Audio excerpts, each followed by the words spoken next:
जिन्होंने दीन पढ़ा ही नहीं है, जिनको दीन की अलफ बे और अब्जद का पता ही नहीं है, उनको क्या पता हदीस शरीफ को कैसे समझा जाता है। हदीस को समझने के लिए कम से कम पहली शर्त जरूरी है कि दिल में हदीस वाले का अदब हो। आपने किसी की बात समझनी है तो जिसकी बात है, जिस कायम का वो कौन है, उसके साथ तो प्यार नहीं।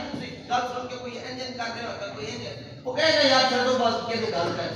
और यहाँ बात किसकी है? मैं निसार तेरे कलाम पर मेरी यूं तो किसको ज़बान है, वो सुखन है जिसमें सुखन ना हो, वो बयान है जिसका बयान है। शेर पढ़ा करते सिर्फ हुजूर की गुफ्तगू के हवाले से। आला हज़रत ने तो ये कहा ना कि वो दहन जिसकी हर बात वाहिए खुदा, चश्माए इल्म और हिकमत पे लाखों सलाम।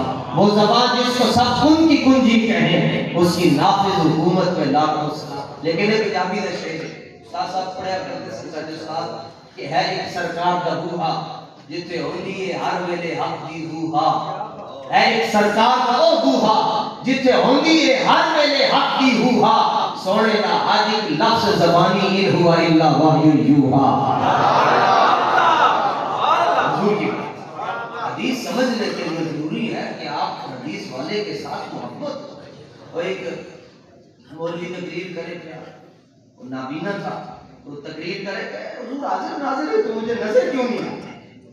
अगर हाजिर नाज़िर है तो नजर क्यों नहीं आते? तो मजमे में से एक गैरतमंद खड़ा हुआ, कहने लगा तेरे अपना आप नजर नहीं आता, हुजूर तेरे कित्थों नजर आ रहा? इसलिए जिसकी गुफ्तगू है उसके साथ आपका रब्त होना चाहिए, आपका ताल्लुक, आपका कनेक्शन, आपका लिंक मजबूत होना चाहिए।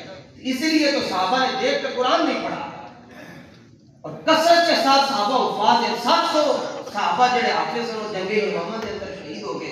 उनसे किसी ने पूछा यार तुसी देख के कुरान नहीं पढ़ा तो जुबानी याद किवें हो गया? इत्थे हाफिज पहले फजर तो पहले पढ़ता है, फिर फजर तो बाद पढ़ता है, फिर सबकी सुनांदा है, फिर कैसी तो बाद मंजिल सुनांदा है, फिर जो एक 4-5 सिपारे हो जावन ते 2 सिपारे मंजिल हो जाती है। तो पता नहीं कितने हजार बार जाके पढ़ता है, फिर 8 साल मुसल्ले तो पहले उन्हें पढ़ना होता है, ता जाके रात में सिपारा पढ़ता है। और सहाबा यूं कुरान शुरू करते तो खत्म हो जाता था। हजरत उस्मान गनी रज़ी अल्लाह ताला हुजूर के वो दामाद है जो एक रकात और एक रात के अंदर पूरा कुरान पढ़ जाया करते थे।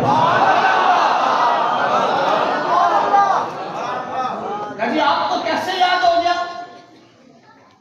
कुरान पत्तों पर, हड्डियों पर, चमड़ों पर, मुख्तलिफ चीजों पर लिखा जाता था और इस तरह याद करना बड़ा मुश्किल है। सहाबा ने जवाब की दिया, वो कहने लगे सानू पूछते सानू कुरान किवें याद होया? फरमाया जब हम हुजूर के पीछे नमाज पढ़ते थे, हुजूर जो नमाज में किरात और तिलावत करते जाते थे, अल्लाह हमारे दिल में उसको नक्श करता जाता। और सहाबिये नबी जन्नती जन्नती सहाबिये तवज्जो